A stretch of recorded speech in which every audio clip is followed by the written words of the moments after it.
आज एक बेहद खास शख्सियत के साथ बैठा हूं और उनका परिचय देने से पहले मैं बताना चाहूँगा कि मैं इस समय कहाँ पर हूँ। ये वैसे तो ऋषि मुनियों की धरती है और ऋषि मुनियों की बात पर ही आज चर्चा आगे होगी कि वो कौन सप्त ऋषि थे जिनकी पहचान इस इलाके से है। और मैं आगे बताना चाहता हूँ कि आजकल जब यात्रा सीजन शुरू हो चुका है तो जो यमुनोत्री आने वाले यात्री होते हैं उनका जो मुख्य केंद्र है, जो मुख्य पड़ाव है यमुनोत्री पहुंचने से पहले, उस जगह पर आज मैं हूं। ये जगह है गंगनानी। सर नमस्कार। इन विस्तार से आपका परिचय भी चाहूँगा। मैं चाहूँगा कि आप स्वयं अपना परिचय दें। मैंने आपके बारे में काफ़ी सुना है। आपके जब आप सेवारत थे, आपकी ईमानदारी और किस कोशिश से उस ज़माने में कब आप सरकारी सेवा में आए और कब जो है यहाँ पर आपकी जब पोस्टिंग थी, उस समय का अनुभव आप शेयर करें। और यहाँ के अलावा उत्तरकाशी डिस्ट्रिक्ट के अलावा कहाँ पर आप पोस्टेड रहे, तो सारे अनुभव आपसे थोड़ा सा साझा करना चाहूँगा। क्योंकि मुझे पता है कि आपको यहाँ का इतिहास जितना पता है शायद बहुत कम लोगों को मालूम होगा। क्योंकि इस मेरे ख्याल से रिटायरमेंट होने के बाद काफ़ी लंबा समय हो चुका है। तो मैं समझता हूँ कि उसके बाद भी आप यहाँ पर लगातार जो है यहाँ के सामाजिक और सब चीज़ें उसमें आप इन्वॉल्व रहे। तो प्लीज़ आप पहले तो परिचय दें सर अपना। नाम सही है जी। मेरा नाम शुभेंद्र सिंह बिष्ट है, ग्राम नंगानगांव। मैंने डीएवी कॉलेज देहरादून से ग्रेजुएशन बीएससी किया सन 1971 में। मैं वहाँ से आया। उसके बाद 1973 में मैं लोक सेवा आयोग से उत्तर प्रदेश से एडीओ की पोस्ट पे ये हुआ, अपॉइंट हुआ। तब से शुरू में मेरी पोस्टिंग पौड़ी ज़िले में हुई। पौड़ी ज़िले में कल्जीखाट ब्लॉक में हुआ। उसके बाद मैं चमोली, टिहरी, उत्तरकाशी, पिथौरागढ़, इन देहरादून, इन जनपदों में मैंने सेवाएं दी और वहाँ विकास खंड में जो है कई कार्यक्रमों में कार्य किया और उनमें जो है भाग लिया। अच्छा सर, थोड़ा सा स्टार्टिंग में ये भी पूछना चाहूँगा कि नंगाण गांव, जैसा आपने बताया कि आप नंगाण गांव से है, लेकिन नंगाण गांव और नंदगांव ये दो गांव आमने सामने, एक यमुना जी के इस पार है, एक उस पार है। हाँ जी। तो बताया जाता है कि ये दोनों गांव में जो वहाँ के जो रहीवासी है वो एक ही गांव के माने जाते हैं। क्या संबंध है सर इन दोनों गांव का क्या संबंध है आपस में? दोनों गांव जो है यमुना के आर पार दोनों गांव हैं। दोनों गांव में आपस में रिश्ते हैं। नंगान गांव में चौहान और 2 परिवार बिष्ट रहते हैं और नंद गांव में सारा जो है बिष्ट ही रहते हैं अधिकांश जो है। अच्छा जी। और उसमें 80 परिवार जो है हरिजन और करीबन 150, 200 के लगभग जो है बिष्ट जाति बिष्ट परिवार हैं। अच्छा जी। नहीं, नंगाण गांव में आप 2 परिवार बिष्ट हैं और बाकी चौहान हैं। चौहान कितने परिवार हैं सर वहाँ? करीबन 200 लगभग 200 परिवार चौहान है और बाकी 40 परिवार 20 परिवार हरिजन हाँ। ऐसे कहते हैं। दलित परिवार जो आते हैं। हाँ। अच्छा, और इधर जो आप बता रहे हैं कि जो नंदगांव है उसके ठीक सामने नदी हाँ। के इस पार जी, वहाँ पर बिष्ट ही बिष्ट है, तो पूरा गांव बिष्ट है। 200 परिवार जो है बिष्ट हैं, 80 परिवार जो है हरिजन हैं। अच्छा जी। जी, तो मतलब दोनों काफी बड़े गांव हैं देखा जाए तो, और दो आपस में रिश्तेदारियां भी है। और ये माना जाता है कि कुछ लोग यहाँ से वहाँ शिफ्ट हुए और कुछ वहाँ से यहाँ शिफ्ट हुए हैं। जी जी बिल्कुल। तो सर जैसा कि बहुत ही एक खूबसूरत जगह है, ये गंगनानी जगह है जहाँ पर हम बात कर रहे हैं। गंगनानी के इस तरफ नंदगांव है ऊपर 1.5 किलोमीटर पर, और ठीक इतने ही दायरे में सामने जो आप देख रहे हैं ये नंगाण गाँव है। दोनों अपने आप में बहुत बड़े गाँव हैं। और सबसे बड़ी बात मैंने देखी सर कि आपके यहाँ पर एजुकेशन के मामले में, जबकि ये कहा जाता है कि उत्तरकाशी का जो इलाका है थोड़ा पिछड़ा माना जाता है एजुकेशन मामले में, सरकारी नौकरी में कम है, लेकिन उसकी तुलना में इस इलाके से जहाँ पर आपका गांव है, ये क्षेत्र है, इसमें बहुत पहले से काफ़ी एडवांस है। बहुत पहले से लोग सरकारी नौकरियों में थे। और मैं देख रहा हूँ कि टीचिंग में तो लगभग 80% लोग तो एजुकेशन डिपार्टमेंट में ही हैं।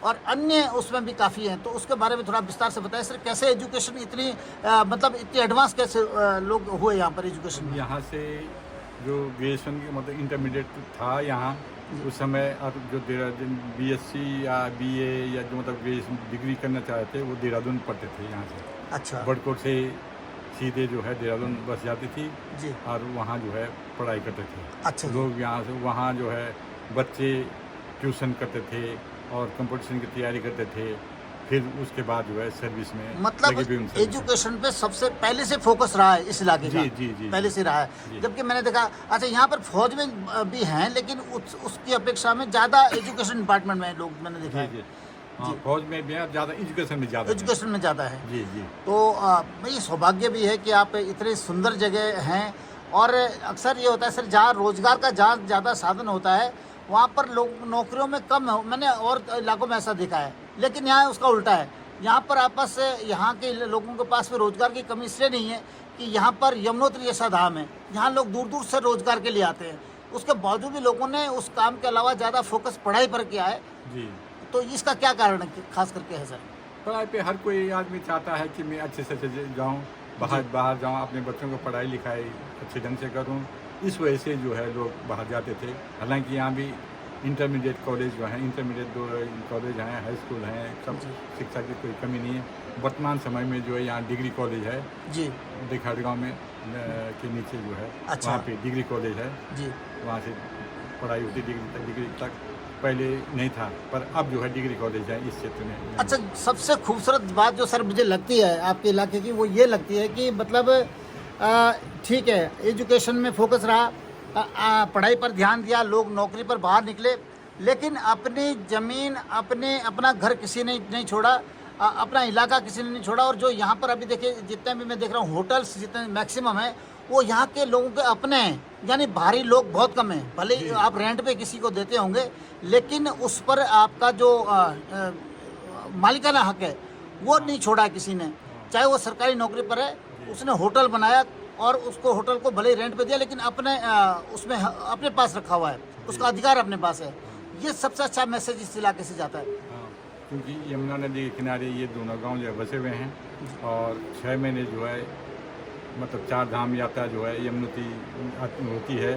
तो यहाँ के जो है जो पढ़े लिखे हैं वो तो अपनी सर्विस में हैं, और जो और हैं वो इस व्यवसाय में जो है होटल व्यवसाय में और यमुनोत्री खरसाली में या जानकी चट्टी में वहाँ भी जाते हैं, वहाँ भी काम करते हैं। और ये व्यवसाय जो है यमुना माँ जो है यहाँ माँ के समान मानी जाती है। इसी के किनारे दोनों गांव बसे हुए हैं, और माँ है ही, क्योंकि रोजगार के साधन जो है वही देते हैं। उसी के पास एक लोग जो है सर्विसों में हैं इधर उधर, हजारों लोगों का रोजगार जुड़ा हुआ है। और यमुना के किनारे जो यहाँ समतल वैली है, जिसमें जो है गेहूँ और धान ये अच्छे ढंग से होता है और लोग करते हैं, और उसी से जो है ये ठीक ठाक हुआ यहाँ। बिल्कुल सर, देखिए मैंने देखा है कि सबसे बड़ी बात है कि जैसे मैं कह रहा था कि यहाँ के लोगों ने जो ज़मीन पर अपना मालिकाना हक है वो नहीं छोड़ा है, जबकि और जगह ऐसा हो रहा है कि और जगह उल्टा हो रहा है। मैं जौनसार से आता हूँ, जौनसार में भी बहुत लोगों ने जो लीज में ज़मीन दी है 15 साल के लिए, किसी ने 20 साल के लिए, किसी ने 25 साल के लिए।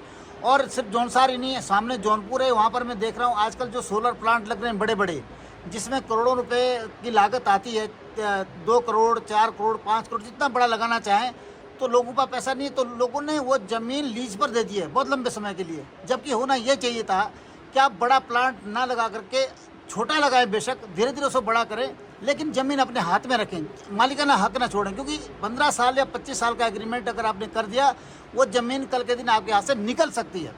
कानून में भी बदलाव वो लोग ला सकते हैं और आगे आ भी सकता है। और जब भी इतना लंबा कब्जा होता है तो किसी को आसानी से भगा नहीं जाता है। लेकिन उसके उलट इस इलाके में खास करके बड़कोट से ऊपर जो लगा हुआ एरिया है, यहाँ पर अपने पास अपना हक है। लोगों ने खुद, चाहे सर्विस में होंगे चाहे कहीं भी, पर अपना बिल्कुल घर आते हैं, हर कोई जो है घर से लगा हुआ है उनका। जी सर, घर नहीं छोड़े नहीं ये अपने इसी पे है। यही देखा सर मैंने कि जो सर्विस में है उन्होंने लोन लेकर के किसी भी तरह से होटल बनाया, लेकिन उसका मालिकाना हक अपने पास है। भले ही वो 1-2 साल के एग्रीमेंट के लिए किसी को दे दिया, लेकिन मालिकाना हक यहाँ के लोगों ने अपने पास रखा है। ये सबसे खूबसूरत बात मुझे यहाँ की लगती है जी।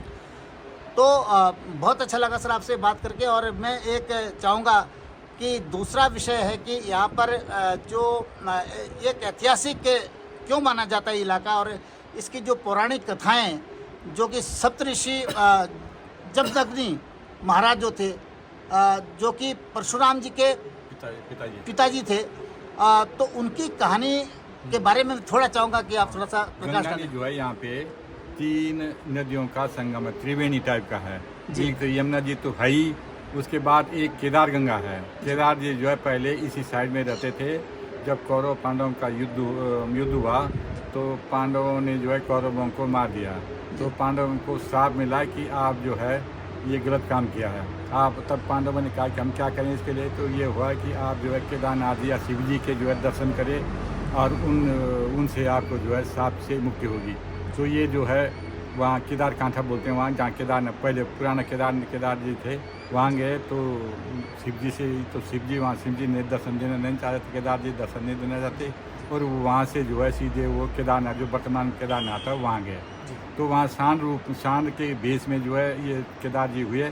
तो भीमसेन वहाँ गए, भीमसेन ने पूंछ पकड़ दी और तब केदार जी जो है वहीं स्थापित हो गए। तब केदार जी ने दर्शन दिए तो पांडवों को श्राप से मुक्ति हुई। अच्छा जी। हाँ, तो 3 नदियाँ तो ये केदार गंगा बोलते हैं उसके लिए, और एक यमुना है, और एक जो है एक धारा उत्तरकाशी से जो है उत्तरकाशी आती है, और कुंड जहाँ गंगनानी मतलब गंगा आई वहाँ, जहाँ पर हम इस वक्त हैं। जी गंगा आई वहाँ। तो त्रिवेणी है तो बहुत वहाँ जो है दूर दूर से लोग स्नान करने के लिए आते हैं जी। और पौराणिक है, यहाँ वहाँ मेला भी लगता है, साल भर में एक मेला लगता है जिसमें सारे क्षेत्र के जो है लोग वहाँ पे आते हैं और उस मेले में भाग लेते हैं। अच्छा। जहाँ तक जमदग्नि ऋषि का, ये जमदग्नि ऋषि मेला आए थे। जमदग्नि ऋषि जो है शिव जी के अनन्य भक्त थे जी। तो ये उत्तरकाशी से जल लाते थे और वहाँ थान गांव में जो उनका आश्रम था वहाँ पे जल शिव जी को चढ़ाते थे। जब वृद्ध हुए तो नहीं जा सके वहाँ, तो उन्होंने प्रभु से प्रार्थना की कि प्रभु मैं यहाँ नहीं ला सकता मैं जल।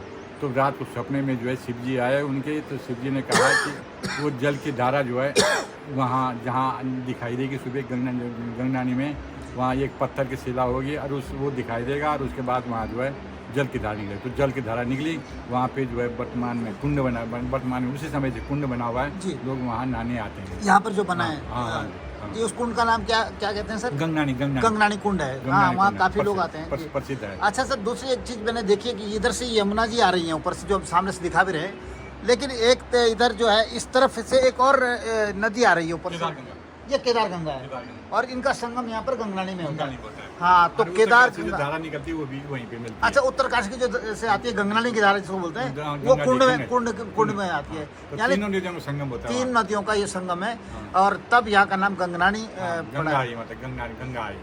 गंगा, हाँ गंगा भी है, हाँ गंगा की वजह से गंगनानी पड़ा है, क्योंकि गंगा की धारा भी आ रही है, इधर यमुना जी है, इधर केदार गंगा है, तो तीनों को मिलाकर के इसका नाम गंगनानी पड़ा है। जमदग्नि ऋषि जो सप्तऋषियों में है, सप्तऋषियों में जी। तो उन्होंने लाए थे। जमदग्नि ऋषि माने परशुराम जी के पिताजी जी। परशुराम जी जो है विष्णु भगवान के अवतार थे, तो उन्हीं के जो है पिताजी थे, उन्होंने लाई वो, और तब से जो है वहाँ चली आ रही है।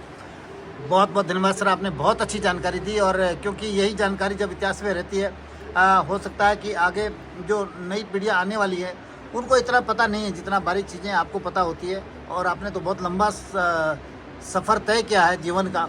इस समय आप मतलब रिटायरमेंट होने के बाद कितने 15 साल हो गए, 15 साल सेवानिवृत्त होने के बाद हो गए हैं। तो इतना लंबा अनुभव, और हमें भी सभी को इसका फ़ायदा मिलेगा, आपके अनुभव हम शेयर करेंगे। बहुत बहुत धन्यवाद sir, thank you so much.